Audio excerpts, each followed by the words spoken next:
Hello guys, कैसे हैं आप लोग। उम्मीद करती हूँ आप लोग काफ़ी अच्छे होंगे, मस्त होंगे, दुरुस्त होंगे। दोस्तों, आज हम लेकर आए हैं बिहार एडीओ एग्जाम 2026 के लिए सामान्य भाषा का प्रैक्टिस सेट नंबर 3। ये भी पुट द पैटर्न के आधार पर यह है और खान सर का ये प्रैक्टिस सेट है। तो आइए हम चलते हैं सीधे क्वेश्चन पे, आप लोग का टाइम वेस्ट नहीं करते हैं। तो दोस्तों, हम आ चुके हैं प्रैक्टिस सेट नंबर 3 पर। आइए थोड़ा क्वेश्चन को हम बड़ा कर लेते हैं। देखिए, फर्स्ट क्वेश्चन है कि गर्दन पर सवार होना मुहावरे का अर्थ क्या होता है। इसका होता है कि पीछा ना छोड़ना। देखिए, जब कोई इंसान ज़्यादा ये कर देता है ना, उसको सर पे चढ़ा लेता है, तो ज़्यादा अपना है ये करता है, क्या बोलते हैं उसको, ज़्यादा बहुत ज़्यादा उसको मतलब खिलाता है, पिलाता है, रखता है या अपने करीब में रखता है, तो क्या होता है, जैसे आप कुत्ता को ही खिलाए 2 रोटी, तो आप क्या करेगा, आप जब भी जाइएगा बाहर तो आपके पीछे पीछे घूमेगा, आपका पीछा नहीं छोड़ेगा जब तक उसको रोटी नहीं दीजिएगा। तो वही बात है, पीछा ना छोड़ना, गर्दन पे सवार हो जाना, है ना। आपको काट भी सकता है ना। और अब आते हैं नेक्स्ट, इनमें से कौन सा शब्द मूल का अनेकार्थिक शब्द है। तो ये हो जाएगा आपका जड़, इसका आंसर बी हो जाएगा। चलते हैं नेक्स्ट क्वेश्चन पे। यहाँ पे आ रहा है कि इनमें से कौन सा शब्द इंद्र का पर्यायवाची नहीं है। तो ये हो जाएगा आपका पुलोमजा। ठीक है, इसका आंसर सी हो जाएगा, डी हो जाएगा। अब हम नेक्स्ट पे आते हैं कि इनमें से शुद्ध शब्द कौन सा है। तो ये हो जाएगा आपका सी, आशीर्वाद। ठीक है। अब अरे अप्रमेय किस वाक्यांश के लिए उपयुक्त शब्द है। तो ये हो जाएगा आपका ए, जो परिणाम से सिद्ध ना हो सके। ठीक है। अब हम आते हैं नेक्स्ट क्वेश्चन पे। यहाँ पे ऐसा फूल जो पूरा खिला ना हो, इसके लिए उपयुक्त शब्द क्या है। तो ये हो जाएगा आपका ए, मुकुल। ठीक है। अब हम आते हैं नेक्स्ट क्वेश्चन में से कौन सा शब्द समास का विपरीतक है। ठीक है। तो ये हो जाएगा आपका ए, व्यास। ठीक है। अब नेक्स्ट पे आते हैं, जिस समास में दोनों पद प्रधान होता है, जिसमें समुच्चय बोध का अवयव का लोप कर दिया जाता है, उसे क्या कहा जाता है। तो ये हो जाएगा आपका द्वंद्व समास। ठीक है। अब हम नेक्स्ट पे आते हैं। यहाँ पे इनमें से कौन पांडित्य में प्रयुक्त प्रत्यय कौन सा है। तो ये हो जाएगा आपका डी, य। ठीक है। अब आते हैं नेक्स्ट पे, क्रिया के संदर्भ में इनमें से कौन सा कथन सत्य है। तो ये हो जाएगा आपका सी। ये हो जाएगा, जब कर्ता एक क्रिया समाप्त करके उसी क्षण में दूसरी क्रिया में प्रयुक्त हो जाता है, तब पहली क्रिया पूर्वकालिक कहलाती है। अब हम आते हैं नेक्स्ट क्वेश्चन पे कि राम गया, इस वाक्य में कौन सा काल है। राम चला गया भाई, तो ये हो जाएगा सामान्य भूतकाल। ठीक है। अब अरे नेक्स्ट क्वेश्चन, अरे गुलाबो झाड़ ठीक से लगा, कौन सा कारक है। अरे गुलाबो झाड़, तो ये हो जाएगा डी, मतलब संबोधन कल गल बा। ठीक बा, कि अरे गुलाबो झाड़ ठीक से लगा, या झाड़ू ठीक से लगा, मतलब दिया है तो संबोधन किया है बा, क्योंकि ठीक है। अब हम नेक्स्ट क्वेश्चन पे आ रहे हैं कि इनमें से कौन सा विषम द्विबोधक अवयव का उदाहरण कौन सा है। ये हो जाएगा आपका बी, धन्य धन्य। ठीक है।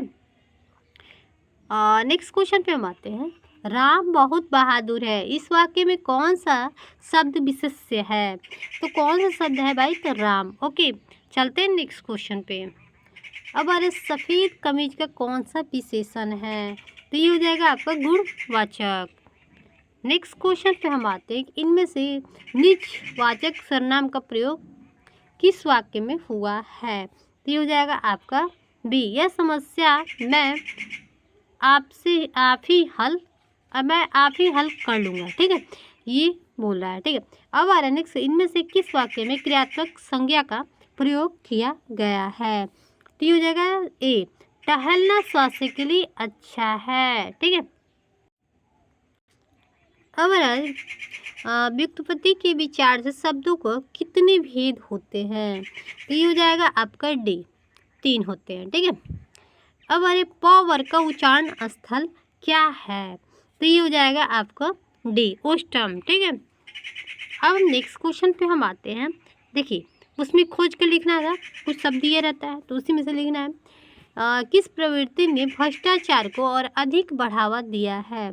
तो ये हो जाएगा आपका बी, रिश्वतखोरी ने। ठीक है, नेक्स्ट क्वेश्चन पे हम आते हैं कि हमारे देश के किस वर्ग के लोग मेहनत की कमाई से जीविका चलाने में असमर्थ है। तो ये हो जाएगा डी, उपयुक्त सभी, मध्यम वर्ग, निम्न वर्ग, सर्वहारा वर्ग। ठीक है, अब आते हैं नौकरशाही निरंकुश होकर किसमें लिप्त हो गई है। तो ये हो जाएगा सी, भ्रष्टाचार। ठीक है, अब हम आते हैं नेक्स्ट क्वेश्चन पे कि उप विराम का प्रयोग इनमें से किस वाक्य में हुआ है। तो ये हो जाएगा बी, मिश्र बंधु 3 है, गणेश बिहारी, श्याम बिहारी, सुखदेव बिहारी। ठीक है, अब हम नेक्स्ट क्वेश्चन पे हम आते हैं यहाँ पे कि इनमें से किस वाक्य में अर्ध विराम का प्रयोग किया गया है। तो ये हो जाएगा सी, आलस्य मनुष्य का शत्रु है, इनसे दूर रहो। नेक्स्ट पे हम आते हैं, जब किसी वाक्य का क्रिया का लिंग वचन पुरुष कर्ता के लिंग वचन और पुरुष के अनुसार हो तो इस वाक्य में कौन सा वाक्य होता है। तो ये हो जाएगा आपका कृत्य वाच्य। अब आते हैं नेक्स्ट क्वेश्चन, इनमें से कौन सा बोली आकार बहुला है। तो ये हो जाएगा आपका सी, कौरवी। ठीक है, अब हमारा नेक्स्ट क्वेश्चन, इनमें से कौन सा बोली पश्चिमी हिंदी को बोला जाता है। तो ये हो जाएगा आपका डी, ये सभी, ब्रजभाषा, कन्नौजी, कौरवी। ठीक है, अब हमारा नेक्स्ट क्वेश्चन, भारत में संवैधानिक रूप से हिंदी का क्या स्वरूप है। हिंदी का क्या स्वरूप है। तो ये हो जाएगा आपका सी, राजभाषा। अब आते हैं नेक्स्ट क्वेश्चन, सन 2010 में साहित्य अकादमी पुरस्कार इनमें से किस रचनाकार को मिला है। ठीक है, तो रचनाकार को मिला है उदय प्रकाश को। चलिए हम नेक्स्ट क्वेश्चन पे चलते हैं। यहाँ पे हिंदी साहित्य के इतिहास में काल विभाजन का सर्वप्रथम प्रयास में इनमें से किसने किया था। तो ये हो जाएगा बी, डॉक्टर ग्रियर्सन। ठीक है, नेक्स्ट क्वेश्चन पे हम आते हैं यहाँ पे कि इनमें से किस उपन्यास के पृष्ठभूमि में भारत विभाजन की त्रासदी है। तो ये हो जाएगा डी, झूठा सच। ओके, चलते हैं नेक्स्ट क्वेश्चन पे, मलबे का मालिक कहानी के रचनाकार इनमें से कौन है। तो ये हो जाएगा आपका मोहन राकेश। ठीक है, अब आते हैं नेक्स्ट क्वेश्चन कि देरिदा का जन्म कहाँ हुआ था। देरिदा का जन्म कहाँ हुआ था। तो ये हो जाएगा आपका अल्जीरिया में। चलिए हम नेक्स्ट क्वेश्चन पे हम चलते हैं कि विद्यापति द्वारा रचित कितने ग्रंथ आहवट में है। तो कितने में है भाई। तो ये हो जाएगा 2 में। अब हम नेक्स्ट क्वेश्चन पे हम आते हैं यहाँ से कि इनमें से वारकरी संप्रदाय के प्रवर्तक कौन है। तो ये हो जाएगा आपका बी, ज्ञानेश्वर। अब आते हैं नेक्स्ट पे, इनमें से कौन भारतेंदु युग के रचनाकार नहीं है। तो ये हो जाएगा रामचंद्र शुक्ल।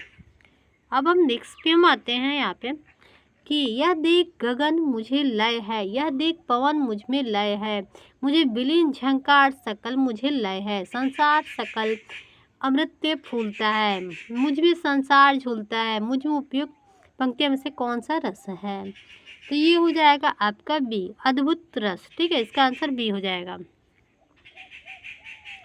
अब हम आते हैं उपमा अलंकार के सर्वाधिक प्रयोग के लिए इनमें से कौन से कवि अधिक प्रसिद्ध है। तो ये हो जाएगा आपका बी, कालिदास। ठीक है, अब अरे वियोग का अंतर्गत कितनी काम दशाएं मानी गई है। तो ये हो जाएगा सी, 10। ठीक है, अब अरे रूला छंद में कितनी मात्राएं होती है। तो ये हो जाएगा आपका डी, 24।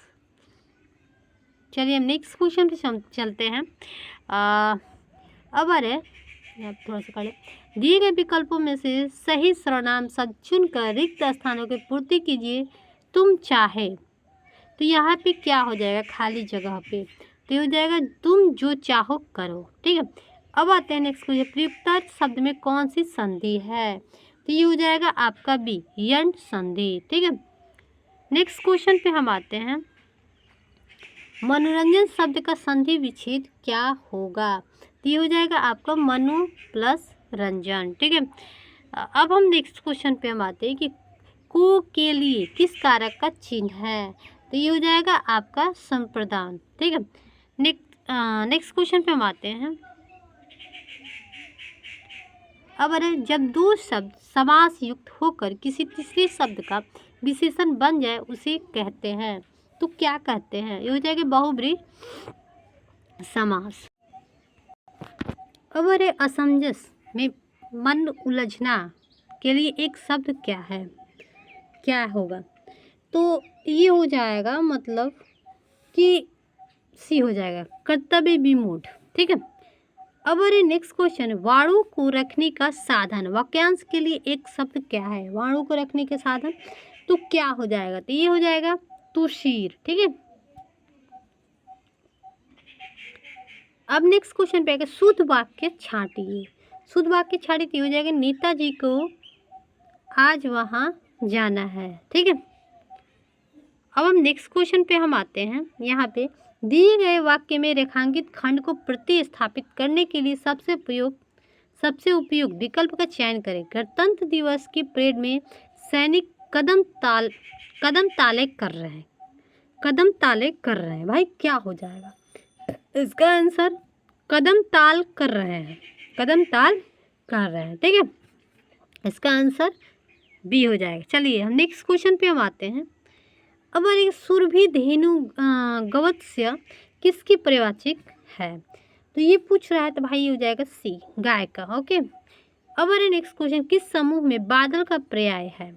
बादल का पर्याय है तो ये हो जाएगा आपका, एक मिनट, बादल का पर्याय हो जाएगा पर्यायवाची वरित नीरद प्योद। ठीक है। अब हम नेक्स्ट क्वेश्चन पे हम आते हैं यहाँ पे कि विफलता का उल्टा शब्द क्या होगा, विपरीतक क्या होगा? तो ये हो जाएगा आपका बी, सफलता। विफलता के सफलता। अब हमारे नेक्स्ट क्वेश्चन, विद्वान का विलोम शब्द क्या होगा? विद्वान जो होते हैं, तेज ताज होते हैं, पढ़ने में इंटेलिजेंट होते हैं, उसका उल्टा पूछ रहा है भाई, तो ये हो जाएगा मूर्ख हो जाएगा। ठीक है। अब आ रहा है नेक्स्ट क्वेश्चन, एक आँख से देखना मतलब मुहावरे का अर्थ क्या हो जाएगा? मतलब बराबर मानना है। एक आँख से देखना, देखो कुछ हमको मिस्टेक लग रहा है इसमें, कुछ एक आँख से मतलब एक नज़र से देखना, एक नज़र से हाँ हो सकता है, लेकिन बराबर मानना ये सब का क्या हो जाएगा? आगे मतलब सबको बराबर समझना, भाव रखना, प्रयोग करना समान रूप से बिना किसी भेदभाव, एक आँख से देखना। इसका मतलब हमको कुछ लग रहा है, लेकिन इसमें दिया है बराबर मानना, सबको एक नज़र से देखना। ठीक है। लेकिन लोग मतलब अपने ही भाषा बोलते हैं कि एक नज़र से देखा है, मतलब एक आँख से देखा जाता है, बहुत खराब बात है कि मतलब एक इन पर ध्यान दिया जाता है। ठीक बा, ऐसे इसका अर्थ होता है। अब अरे कमर कसना मुहावरे का अर्थ क्या हो जाएगा? तो ये हो जाएगा तैयार होना। चलिए नेक्स्ट क्वेश्चन पे हम चलते हैं। अब अरे वियतनाम यात्रा रचना के साहित्यिक विधा क्या है? तो ये हो जाएगा आपका डी, यात्रा वृत्तांत। ठीक है। अब हम आते हैं 57 नंबर क्वेश्चन, कि संकर दो भाषाओं से निर्मित है, शब्द इनमें से नहीं है, तो क्या हो जाएगा? ये हो जाएगा चिड़ियाघर। ठीक है।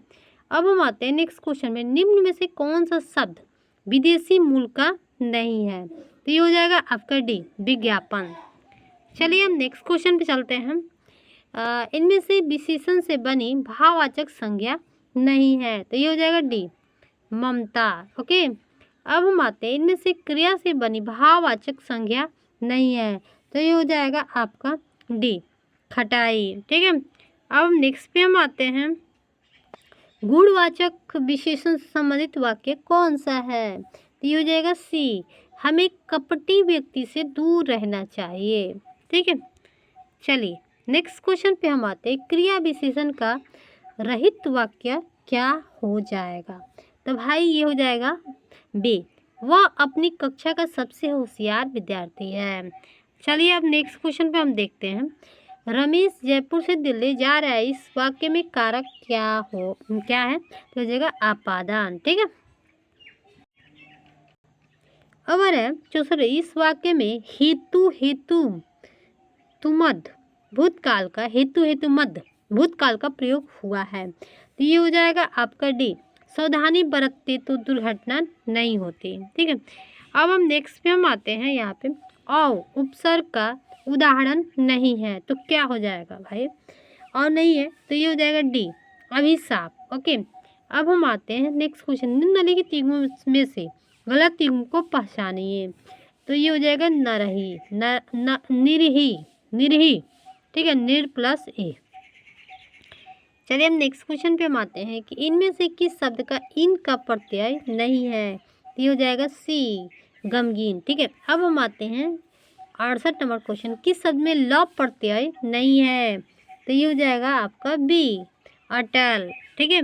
नेक्स्ट क्वेश्चन पे हम आते हैं कि शब्दों का शुद्ध रूप लिखिए और गलत का चयन कीजिए, तो ये हो जाएगा सी, ठीक है। अब हम नेक्स्ट क्वेश्चन पे हम आते हैं, यहाँ पे किस विकल्प में सभी शब्द शुद्ध है, तो ये हो जाएगा आपका बी, तंदुरुस्त, मैनेजर, चरागाह, ठीक है। तो दोस्तों हमारा यहीं पे वीडियो समाप्त होता है और हम फिर मिलते हैं नेक्स्ट वीडियो में, तब तक के लिए बाय।